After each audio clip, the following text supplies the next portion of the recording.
Hola a todos y todas, ¿cómo están? Estamos en un nuevo episodio de Educar con Sentido. Estoy junto a mi compañera Judith Jakovskis, acá de la Universidad de Barcelona, y del grupo de investigaciones Brina, y junto a la ONG Faro Digital, en un nuevo episodio de esta serie que ya está en su tercera temporada, de entrevistas con gente que nos encanta conversar y que también queremos compartir con toda la comunidad académica iberoamericana, sus ideas, sus reflexiones, sus inquietudes, sus temores, pero también, por supuesto, su futura línea de trabajo.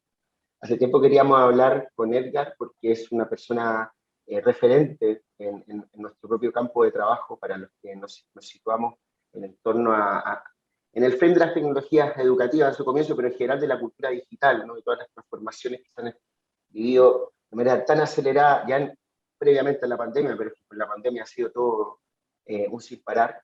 Y justo en este periodo, Edgar Gómez, y bueno, recién hablamos, ha dado una vuelta al mundo, construyendo su historia y recientemente ha publicado el libro Tecnologías Vitales, Pensar las Culturas Digitales desde Latinoamérica. Un poco nos cuenta toda esa trayectoria de vida, construyendo, saber, reflexionando sobre lo que representan las tecnologías digitales y cómo llegan a nuestra vida.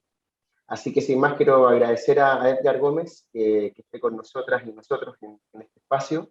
Edgar Stanowski en la Universidad de Texas, hoy en día después de una, como decía recién, una larga vuelta alrededor del mundo que lo ha llevado por Australia, por Barcelona, bueno, por España, en Madrid, Barcelona, también por Inglaterra, Leeds, ha estado en tantos lugares que bueno, siempre es un placer poder hablar contigo sobre temas en común.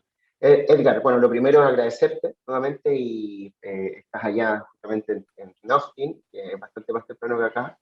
Y bueno, primero agradecerte que estás y también preguntarte cómo has vivido todo este periodo, ¿no? Y pues comentaba que había una trayectoria de transformaciones sustantivas, pero que se aceleraron con la pandemia y hoy estamos como decodificando todo ese nudo, todas esas nuevas codificaciones que se quedaron con la pandemia. ¿Cómo fue para ti vivir este periodo, ¿no? ¿Cómo Mm. estás? Bueno, primero que nada agradecerles, ¿no? A Judith, a Pablo, a todas y a todas por invitarme a compartir estas ideas con ustedes. Y la verdad es que yo creo que la pandemia nos cambió a todas y a todos, ¿no? Yo creo que fue un periodo que todos vivimos distinto, pero que tuvo un impacto real. Y de hecho, el impacto que tuvo en mí es que este libro surge de la pandemia, es un libro pandémico. Sucedieron un par de cosas. Participé en un proyecto que me permitió descargar un poco las clases y tenía tanto tiempo en la casa que me puse a escribir, ¿no? Tuve la posibilidad de escribir este libro. Eh, yo lo viví un poco raro porque Australia, durante la primera etapa de la pandemia, digamos el primer año, para empezar la pandemia me agarró en Madrid. Yo estaba justamente en Madrid, y había ido a dar unas charlas en Andalucía y estaba visitando a unos amigos en Madrid.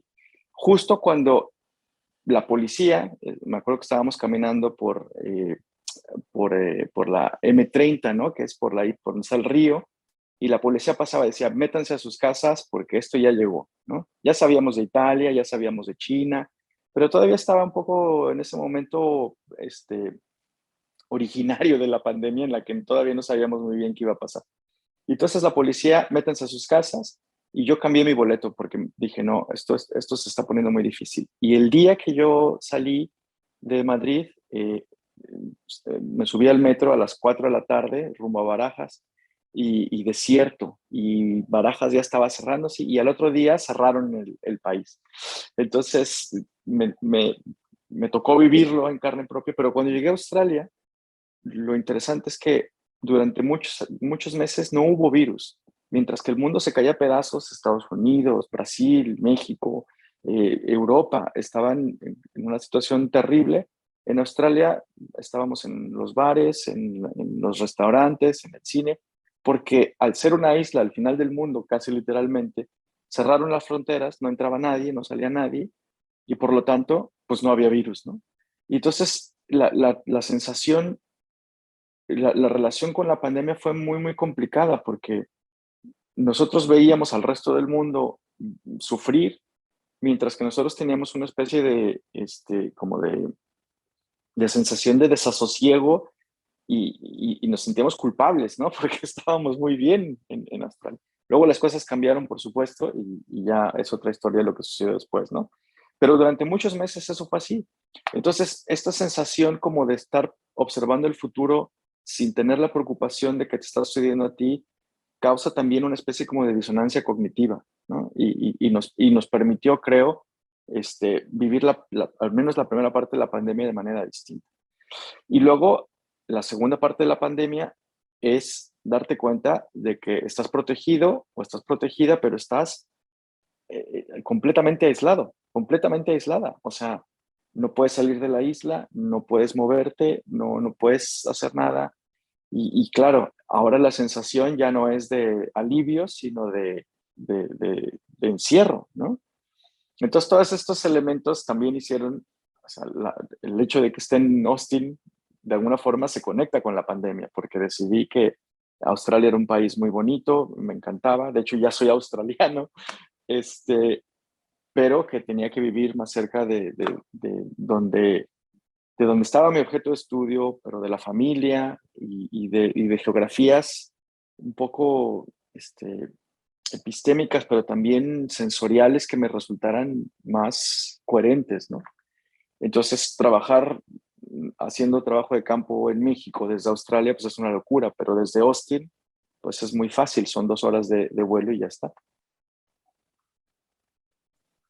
Súper, Edgar, muchísimas gracias. Me gustaría que habláramos del libro un poco, Ujú. Tecnologías Vitales. Si nos pudieras contar un poco por qué este título, ah, ¿cómo explicas tú el libro? ¿Qué son las tecnologías vitales?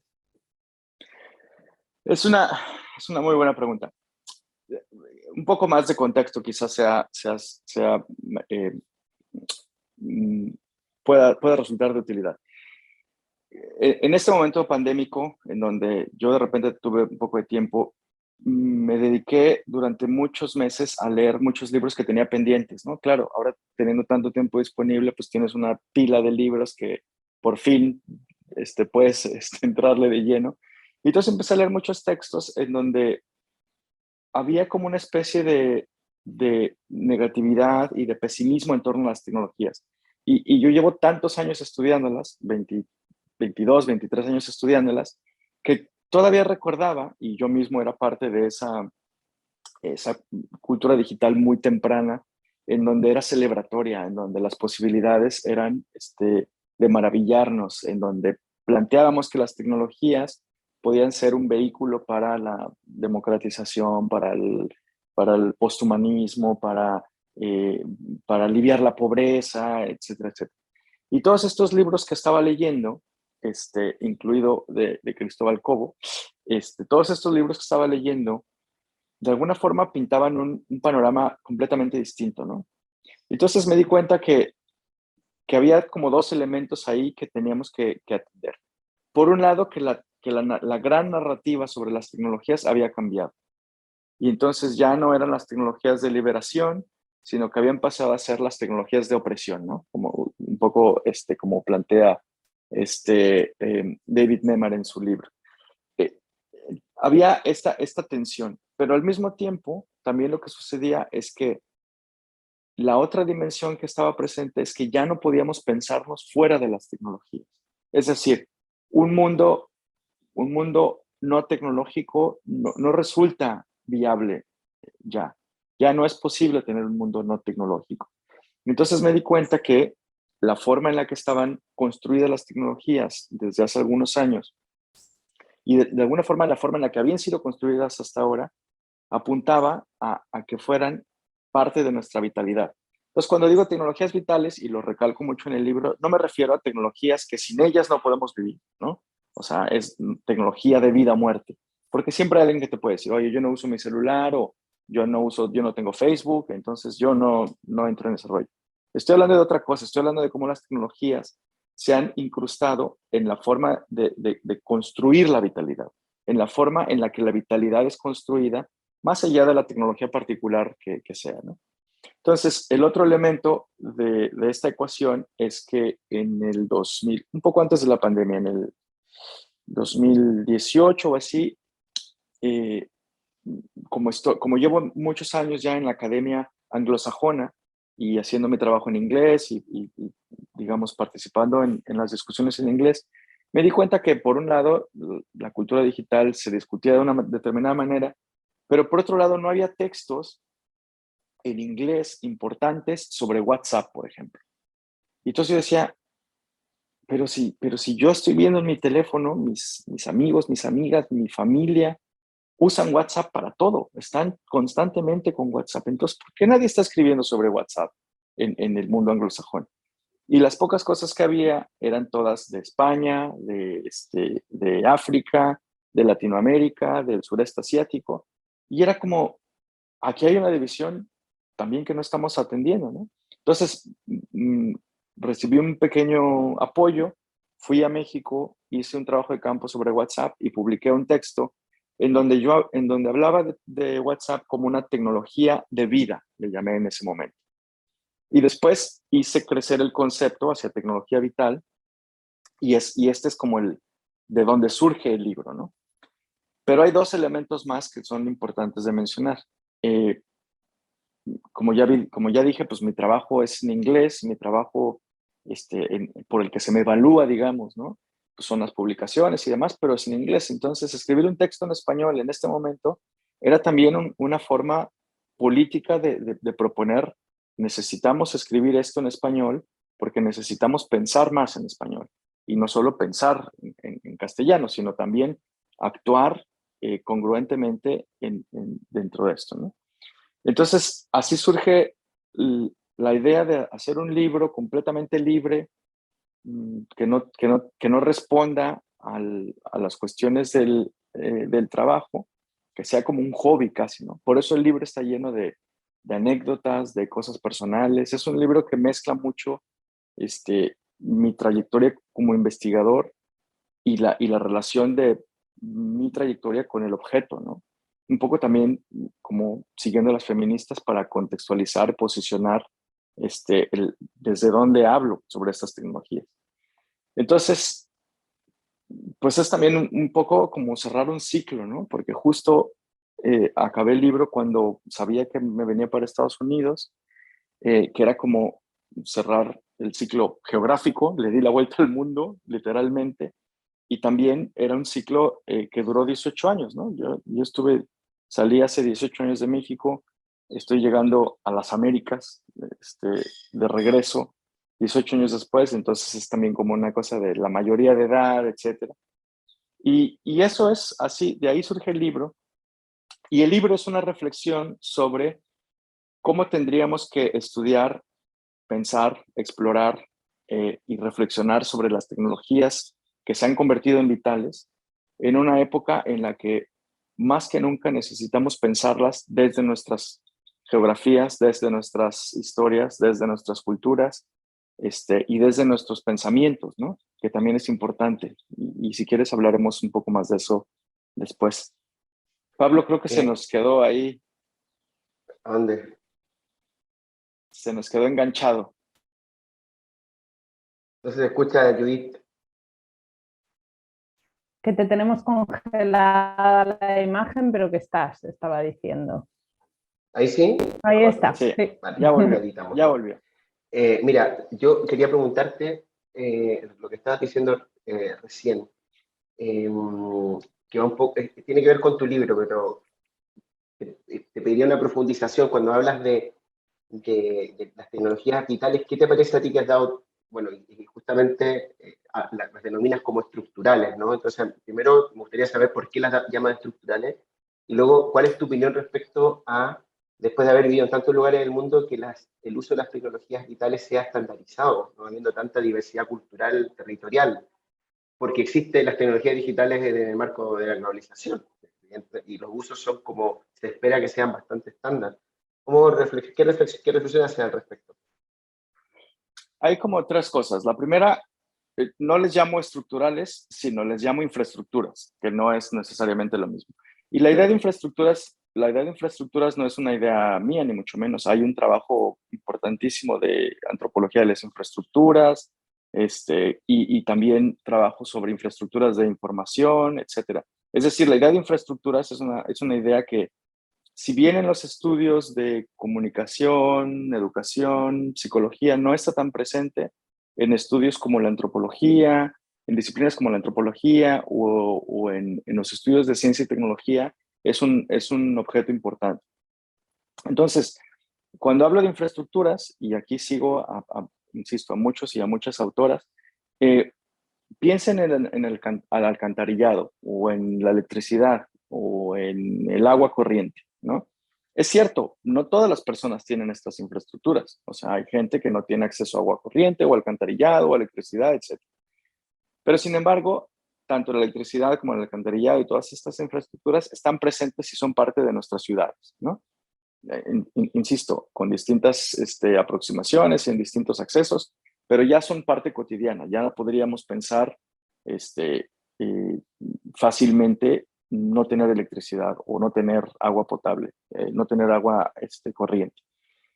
Las tecnologías de alguna forma se han convertido en este tipo de infraestructuras, porque ya no las vemos, ya no somos conscientes de las tecnologías, las tenemos todo el tiempo con nosotros, ¿no? Están junto a nosotros, en nuestras bolsas, en nuestros pantalones, en nuestras chamarras, junto a nosotros. Algunas personas duermen con ellas, todo el tiempo están presentes.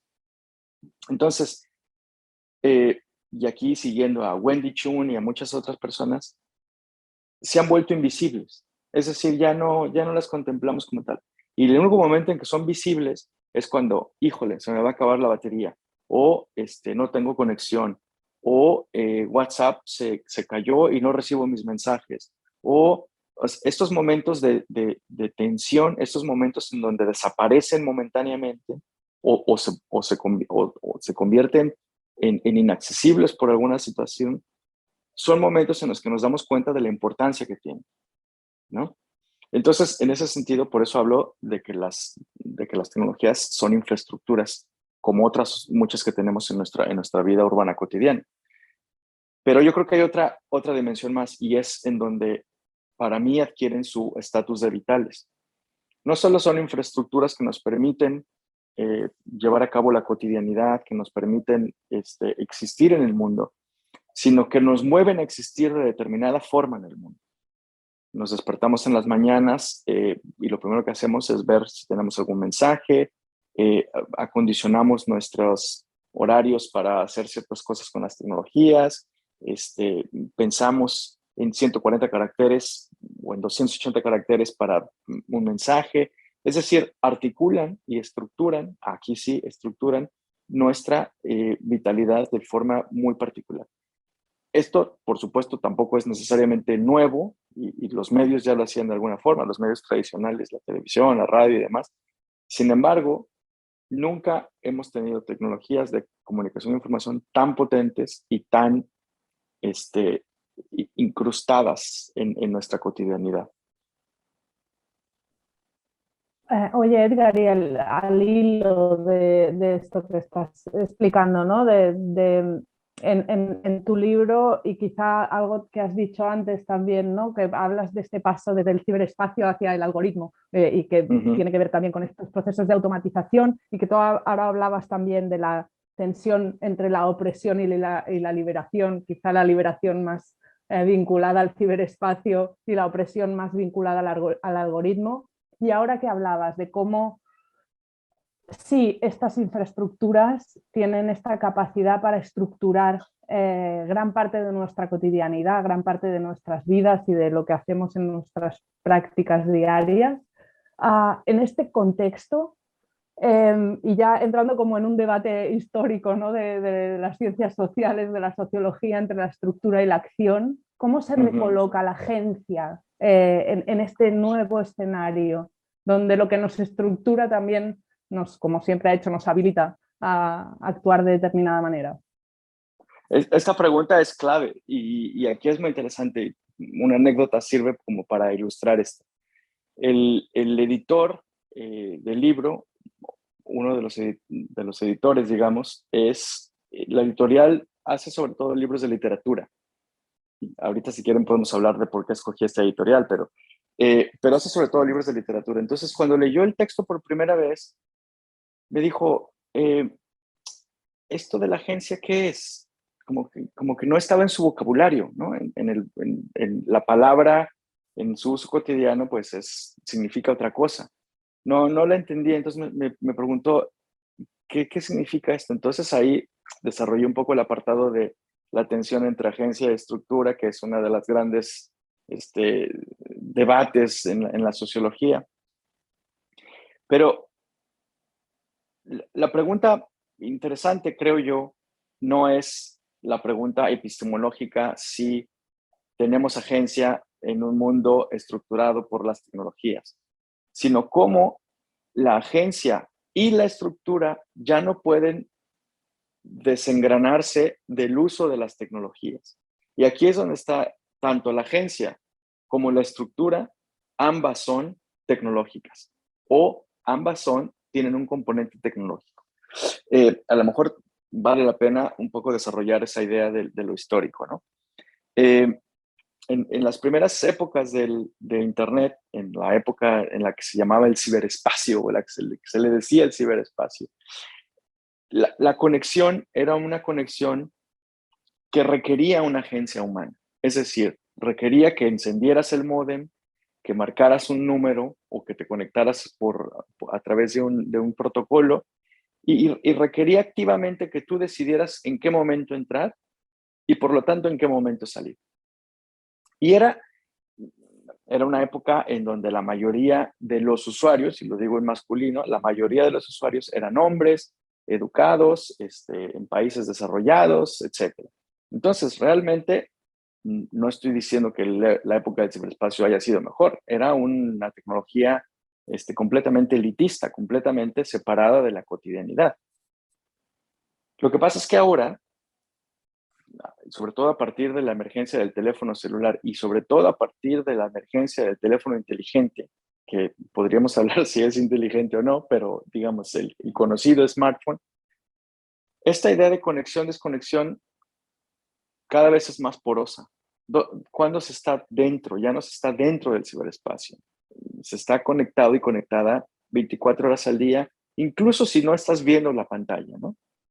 La pantalla es como la principal interfaz en esta conexión-desconexión, pero incluso cuando no estás viendo la pantalla, qué sé yo, estás, por ejemplo, hablando con Siri o con Home, con Google Home, o estás siendo monitoreada por una cámara de videovigilancia, o te está llegando un mensaje a tu cuenta de Facebook, o el WhatsApp te está llamando. Es decir, la relación entre conexión y desconexión es cada vez más porosa. Y además, al cargar estos aparatos con nosotros, al convertirse en aparatos móviles, también queda menos clara en qué momento es la separación. Y luego va sumándole, ¿no? Si tienes un teléfono, si tienes un reloj inteligente que está midiendo tus pasos, si tienes unos audífonos que te permiten conectarte con el mundo al mismo tiempo que te separas. Entonces, las tecnologías se van casi en un sentido no tanto metafórico, sino real, metiéndose en nuestro cuerpo, ¿no? Primero las teníamos ahí en un escritorio, luego las metimos en nuestros bolsillos, ahora las tenemos en nuestras orejas. Bueno, Elon Musk que quiere implantarnos chips a todo mundo, ¿no? Entonces, hay un proceso ahí como de, por un lado, normalización. Las tecnologías ya no son tecnologías elitistas. Prácticamente cualquier persona que viva en un contexto urbano tiene acceso a una, aunque sea una barata, aunque sea una con pocas posibilidades tecnológicas, con conexión ilimitada, pero ya no es complicado tener una tecnología, particularmente un teléfono. Hay gente que nunca tuvo una computadora, pero que tiene un teléfono y tiene acceso a Internet, ¿no? Entonces, en ese sentido, tanto la estructura, cuáles son las instituciones, cuáles son los protocolos cotidianos, están hechos con y para tecnologías. Piensa en todos los procesos de datificación, en todos los procesos de automatización. Y la agencia cada vez también está más utilizando tecnologías. Los movimientos sociales utilizan tecnologías. Los movimientos feministas utilizan tecnologías, los movimientos de liberación. Entonces, ese es el punto, ¿no? Que ya la separación entre estructura y agencia, si es que existió en algún momento, ambas están interarticuladas por las tecnologías. Y esa es una de las razones por las que les llamo vitales. Y la última parte es, uno de los elementos que ha hecho esto posible es el desarrollo de procesos de datificación, de automatización y de algoritmización de lo cotidiano. Entonces, por un lado, podemos discutir los algoritmos como Facebook decidiendo qué noticias veo o qué noticias no veo, quién me pone en mi timeline y a quién no pone, etcétera.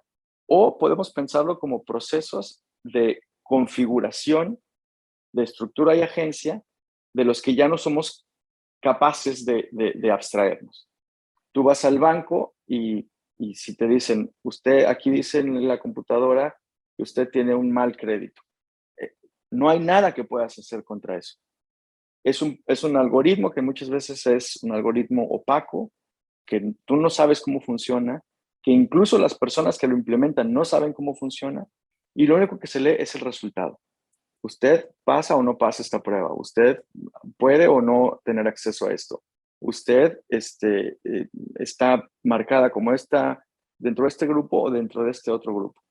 Entonces, esta configuración de lo cotidiano a través de automatizaciones, algoritmos y procesos de datificación hace que la cultura digital de la que se hablaba hace 20 años haya dado paso a la cultura algorítmica, pero sobre todo a una cultura que ya no es de liberación, de experimentación, de búsqueda y de exploración, sino es una de control, vigilancia. Shoshana Zuboff hablando del capitalismo de vigilancia, es una de control, de vigilancia y en donde la agencia cada vez es menor, porque la estructuración cada vez es mayor, ¿no? Sí, creo que funciona así.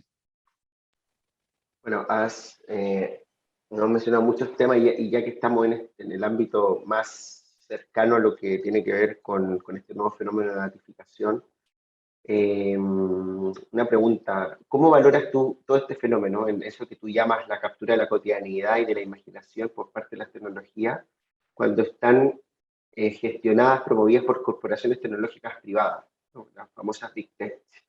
¿Qué está en riesgo ahí? Y sobre todo cuando la mayoría provee de plataformas que tienen su foco en la escuela, en el sistema educativo, en lo cotidiano, por supuesto, ¿no? Pero también en lo educativo, que es como aún sigue siendo, con todos los cuestionamientos que pueda haber, el motor base de la socialización, ¿no?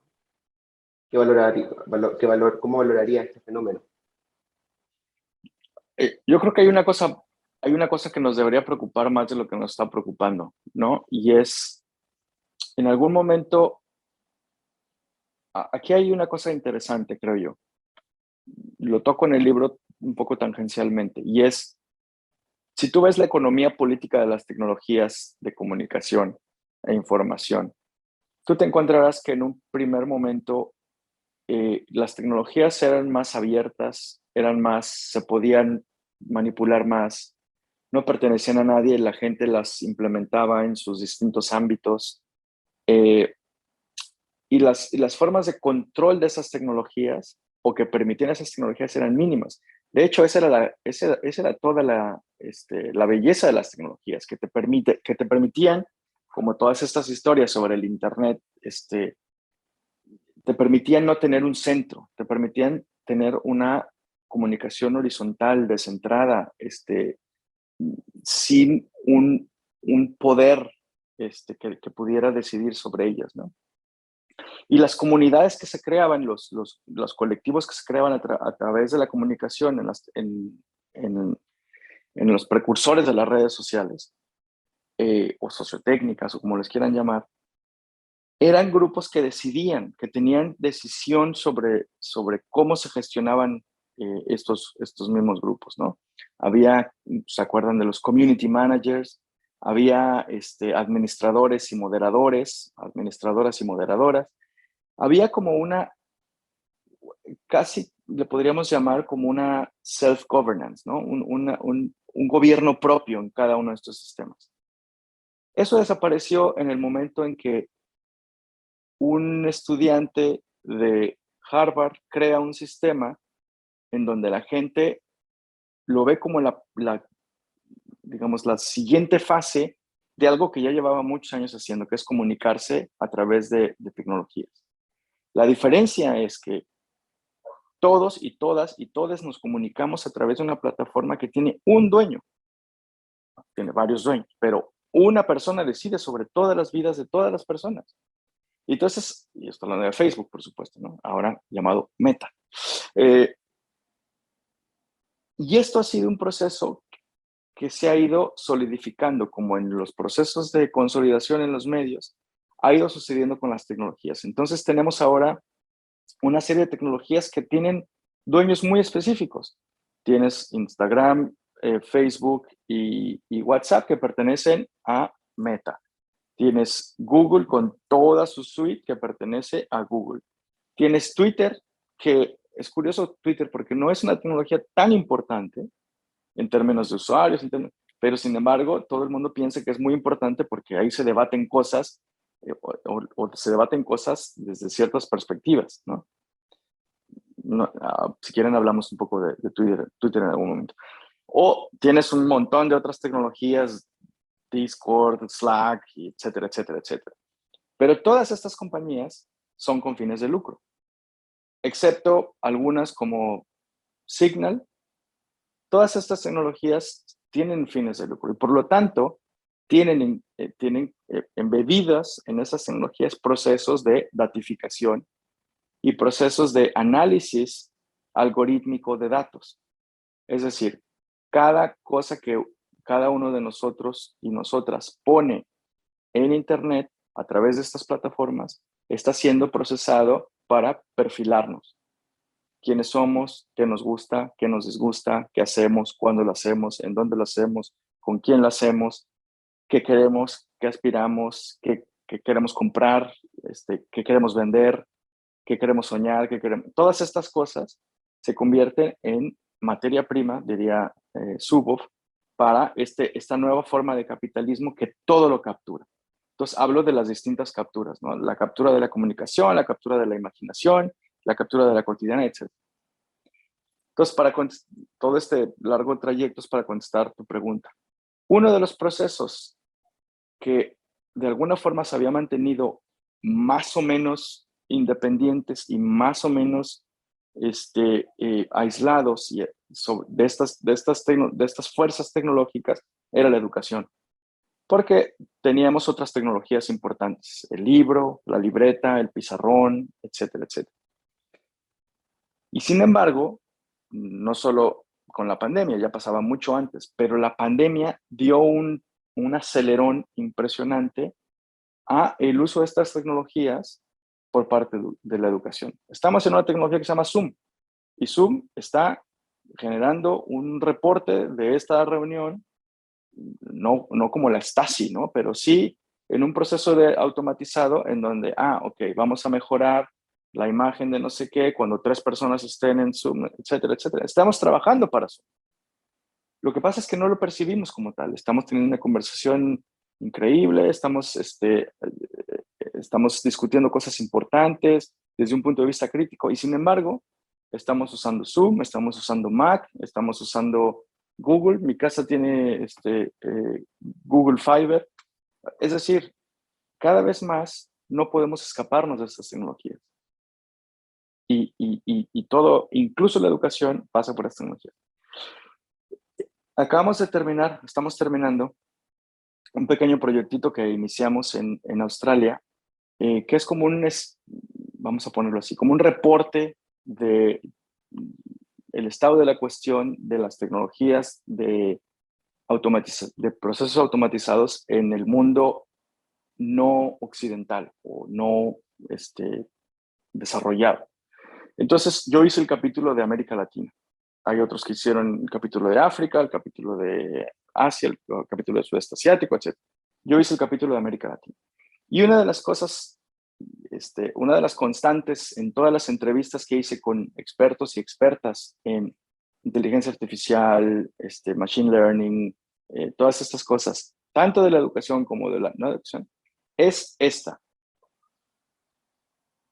Muchas instituciones, incluidas las educativas, no se han dado cuenta, no han generado una cultura de datos, no han generado un conocimiento sobre la importancia y las posibilidades que tienen los datos para su desarrollo. Y entonces llega Google y le dice, a ver, escuela primaria pública en San Pedro Sula, aquí tenemos un sistema que tú nada más necesitas implementarlo, no necesitas hacer nada, es gratis. Esta es nuestra forma de traer el desarrollo, ¿no? Así en el espíritu más imperialista. Y entonces, claro, las escuelas, las instituciones, los gobiernos, sin recursos, sin posibilidad de desarrollar estas tecnologías, pues aceptan estos regalos magníficos sin darse cuenta que en realidad están conectando la maquinaria de datos, ¿cómo se llama? De extracción de datos, a uno de los últimos ámbitos en donde tendrían que estar y uno de los ámbitos en donde tendríamos que estar haciendo alfabetización sobre estas cosas. Entonces ahí hay un problema. Hay un libro maravilloso que les recomiendo muchísimo, que se llama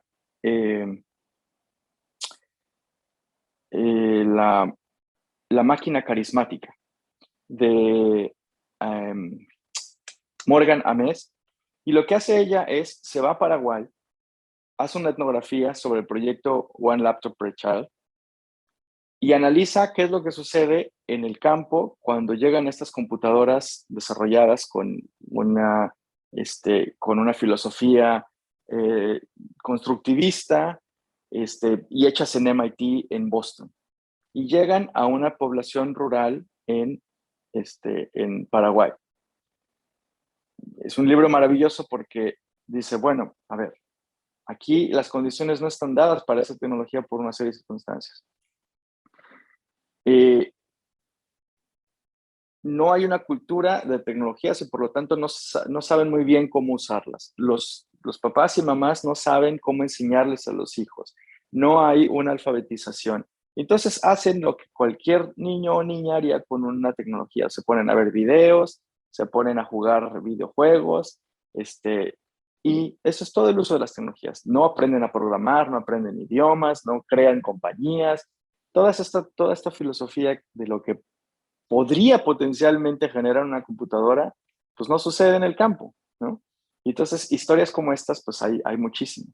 Lo que pasa es que las historias de éxito casi siempre acaban cuando llega el gobernador o la gobernadora o el presidente o lo que sea a una región y trae 25 computadoras, ¿no? Y entonces es el número, es la foto, más el marketing que lo que realmente está generando esa computadora. Entonces, un poco para concluir esta pregunta, mi preocupación es que los ámbitos educativos, y yo no soy un experto en educación, por supuesto, pero los ámbitos educativos, como casi todas las otras cosas de la vida cotidiana, también se han convertido las tecnologías en un aspecto vital.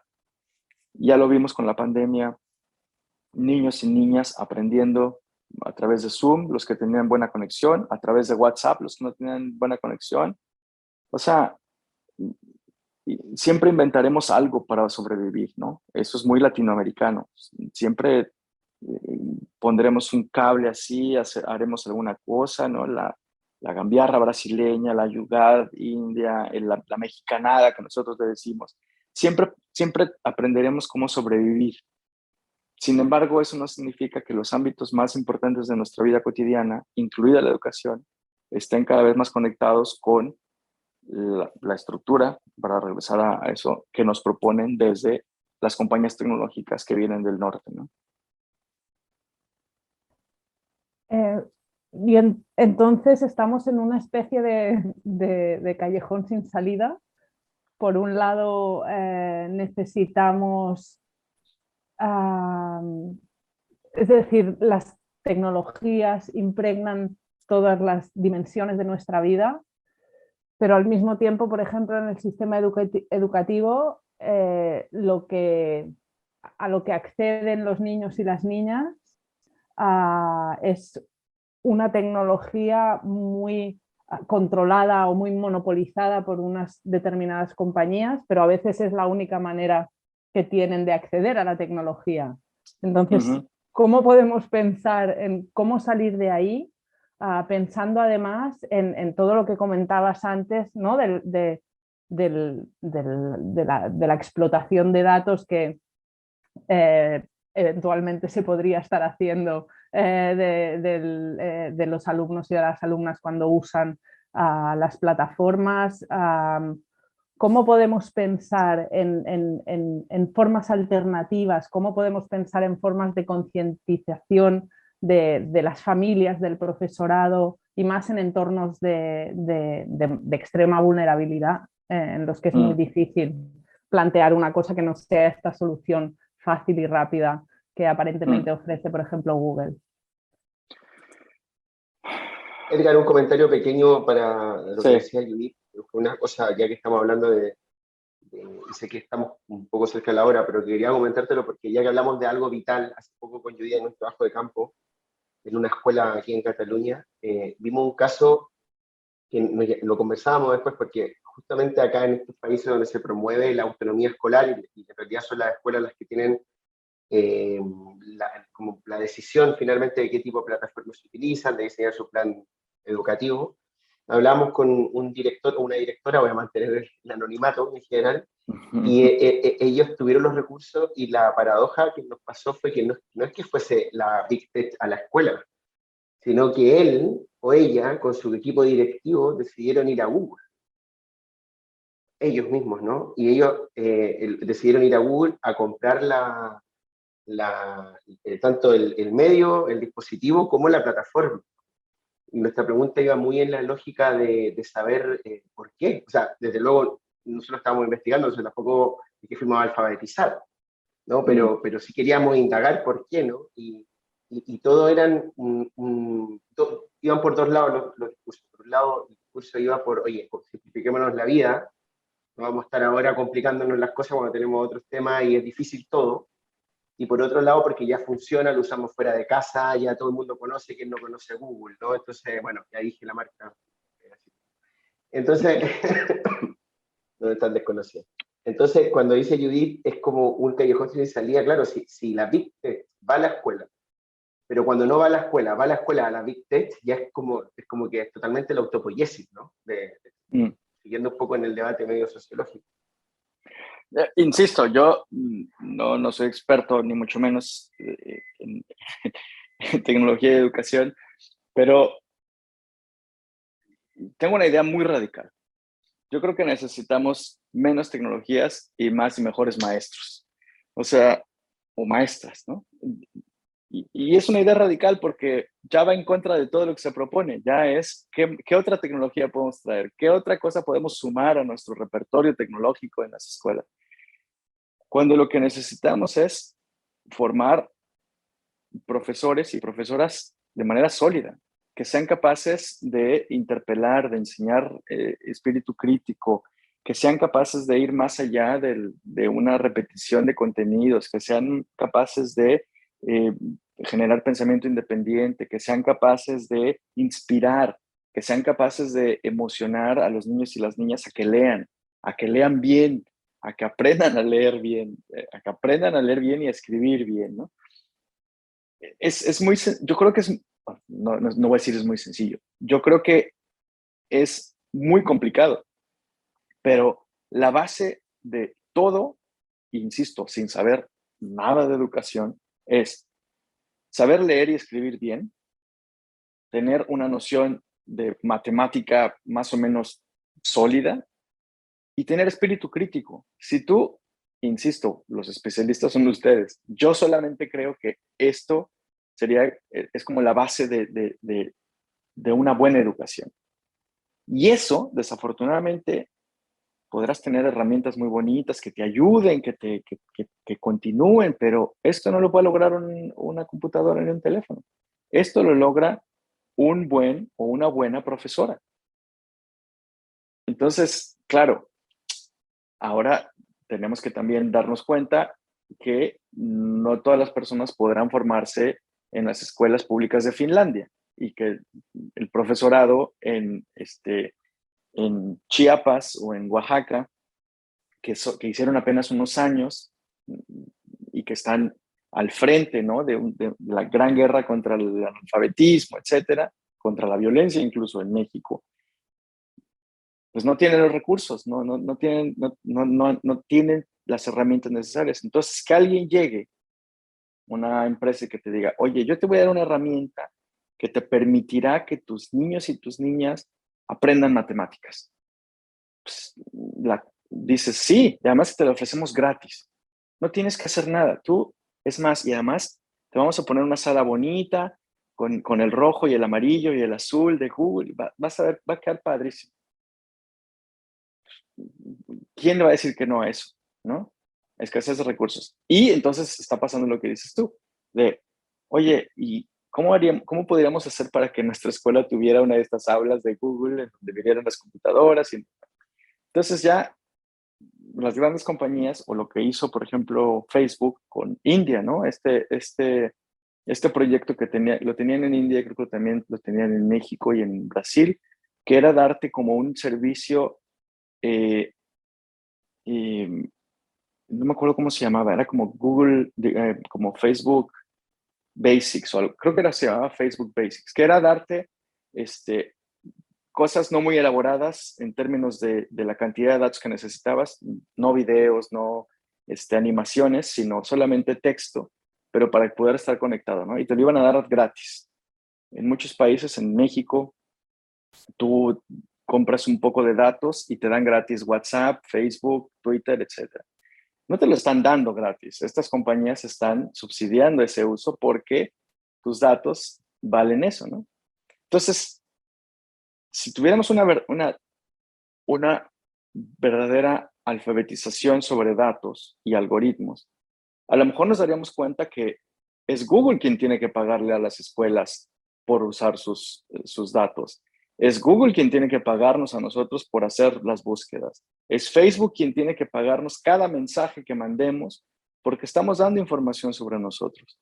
Entonces, claro, esto no va a suceder porque claramente no va a suceder, pero a lo mejor las escuelas tendrían que estar planteando esto como materia, ¿no? O sea, a lo mejor, así como la educación cívica, ¿te acuerdas? En los viejos tiempos, la educación cívica, a lo mejor tendríamos que tener una materia que se llama educación algorítmica.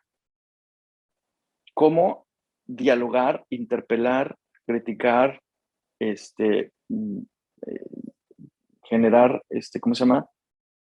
Análisis de algoritmos, ¿no? De algoritmos y los procesos de datificación, pues.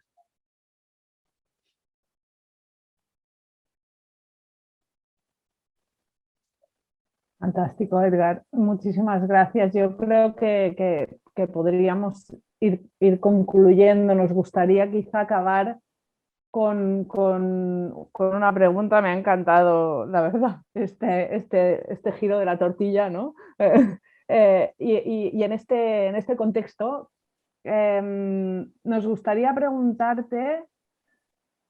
Intentamos siempre plantear, buscar respuestas, ¿no? Pero tú también lo comentas en tu libro que a veces es más importante mirar bien la pregunta que hacemos, ¿no? Entonces, nos gustaría preguntarte esto sobre las preguntas que deberíamos o la pregunta que deberíamos hacernos en relación a estos procesos de datificación, de extracción de datos de las compañías, de uso de estos datos, y sabemos que no eres experto en educación y no tiene ninguna importancia porque creo que todas pensemos en la educación, es lo que importa, ¿no? Y al final Sí. Necesitamos más y mejores maestras, ¿no? Sí. Así que si pudieras liberar una pregunta o varias preguntas que tú creas que son relevantes para nosotras como investigadoras en educación, pero en general, sobre estas cuestiones. Esta pregunta es muy bonita. La primera cosa que yo creo que tendríamos que hacer, y esto no va solo para la gente que estudia educación, sino para la gente que se preocupa, iba a decir por las tecnologías, pero no, básicamente por cualquier cosa. Tenemos que hacer una doble hélice. Por un lado, tenemos que incorporar la reflexión sobre las tecnologías, pero por otro lado tenemos que descentrar nuestra mirada de las tecnologías. Las tecnologías no son lo importante, lo importante es la educación. Las tecnologías no son lo importante es cómo se está generando una dependencia cognitiva a ciertas empresas. Las tecnologías no son lo importante, sino cómo estamos estructurando los procesos de relaciones humanas, ¿no? Y este doble juego, esta doble pregunta de siempre dar cuenta de los procesos tecnológicos, digitales, algorítmicos, de datos, que están incrustados, pero al mismo tiempo ampliar la pregunta y no solamente reducir la pregunta a esto. Por eso insisto tanto que estudios como cómo utilizan los niños de la primaria tal Facebook no pueden ser relevantes ya. No es relevante lo que hagan estos niños con Facebook, es la interarticulación de la cotidianidad, la educación, la familia, el trabajo, las relaciones, la religiosidad, lo que se te puede imaginar con estas tecnologías y no pensar en plataformas. Las plataformas están ahí, son las que hay, es posible que sigan consolidándose, pero también es posible que desaparezcan. Es posible que nadie pensaba que iba a desaparecer. Nadie pensaba en TikTok antes de que existiera TikTok. Y de repente TikTok se comió, se convirtió en una plataforma muy, muy importante. Entonces, dejar de hacer estos estudios que acaban siendo tan poco relevantes. Y esto va, yo creo que transversalmente, si queremos realmente pensar en las tecnologías y en la cotidianidad y en la vida, por eso lo de vital. Si queremos pensar en la vida, necesitamos empezar a hacernos preguntas mucho más amplias y mucho más críticas de lo que habían sido hasta ahora. Porque, y aquí yo creo que la educación sí ha pecado un poco se han maravillado un poco con las posibilidades tecnológicas, ¿no? Les trajimos un teléfono a los niños y las niñas y inmediatamente vimos que no existe esto, no existe esto. Todos los casos que se han señalado como exitosos de procesos educativos que tengan con tecnología tienen otro aparato mucho más importante y mucho más amplio de cosas. Los papás y las mamás, buenos profesores, profesoras, los niños y las niñas tienen comida, no salen y corren peligro. Es decir, estas son las cosas que acaban siendo importantes. Lo que pasa es que Google no va a poner, no va a acabar con la delincuencia, Facebook no va a formar profesores y profesoras, y esa es realmente la realidad a la que a la que nos estamos enfrentando, ¿no? Estas compañías siempre darán más tecnología, la gente siempre recibirá más tecnología, pero lo que necesitamos hacer no es pensar en cómo usar más tecnología, sino cómo usar mejor la que ya tenemos. Y a lo mejor esa pregunta nos lleva en algún momento determinado a pensar que deberíamos usar menos tecnología. Una vez que reflexionemos sobre el papel de la tecnología en educación, a lo mejor, oye, ¿sabes qué? Manda a los chicos y a las chicas a leer más y a usar menos tecnología. Porque a lo mejor al usar esa tecnología, lo que estamos también preparando de alguna forma, estamos acondicionando a estos niños y niñas a pensar a través de la tecnología. Entonces, a lo mejor serán muy buenos y muy buenas con este pequeño app que les enseña a sumar, pero están usando una tableta de Samsung o de Apple o están utilizando el Internet a través de tal conexión, etcétera. De alguna forma, cada cosa tecnológica que estamos haciendo ahora, por muy positiva que sea, estamos preparando gente para estar más presentes con la tecnología, ¿no? Por muy maravilloso que sea Zoom y nos permite estar en Barcelona y en Austin al mismo tiempo, conectados y conectadas con una audiencia que puede ser global, Al mismo tiempo, ¿qué implica que estemos utilizando Zoom? ¿No? ¿Realmente es la tecnología que mejor podría funcionar para lo que necesitamos nosotros, o nos estamos adaptando a lo que Zoom nos ofrece? Y es esa tensión la que siempre tenemos que tener como muy presente, y es una educación para la vitalidad, ¿no? Por eso el epílogo del libro acaba haciendo un poco este juego de necesitamos pensar más en la vitalidad y menos en las tecnologías. Entonces, vamos a pensar en la vitalidad de la educación. ¿Cómo hacemos que niñas y niños se emocionen más leyendo? ¿Cómo hacemos que niños y niñas quieran aprender por sí mismas? ¿Cómo hacemos que niños y niñas tengan curiosidad otra vez? ¿Cómo hacemos que niños y niñas se acerquen a la naturaleza y dejen de estar frente a la pantalla todo el día?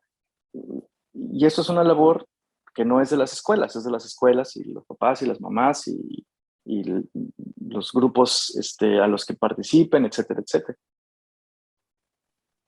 Edgar, como nos ha pasado otras veces y hoy no ha sido la excepción, no hemos quedado con ganas de hablar contigo horas. Esperamos tener una versión 2, ojalá presencialmente. Siempre en las primeras entrevistas siempre teníamos esa promesa, la veíamos tan lejana hoy que al parecer podemos movernos, parece que no, a lo mejor tenemos más posibilidades de encontrarnos más temprano que tarde, ¿no? Así que nada, te queríamos agradecer por tu tiempo, tu espacio, tus reflexiones tan interesantes. Recomendamos a toda la gente, pondremos el link en la entrevista para que puedas descargar el libro. El libro está en abierto, es un libro muy interesante, biográfico, pero que también nos permite conectar con nuestras propias trayectorias, ¿no? No solamente a quienes nos dedicamos a la investigación y a la docencia universitaria, sino también a quienes están en cualquier espacio de educación, de aprendizaje dentro y fuera de la escuela, que es el mensaje, el sello de trabajo. Así que Edgar, muchas gracias, No, seguiremos gracias en contacto y gracias por el espacio y el tiempo desde allá. no, Muchísimas gracias a gracias. ustedes y espero encontrarnos en algún momento, ya sea en la Rambla o en South Congress o en donde sea que podamos encontrarnos. Ojalá. No tengo ninguna duda. Un abrazo. Un Abrazo. abrazo.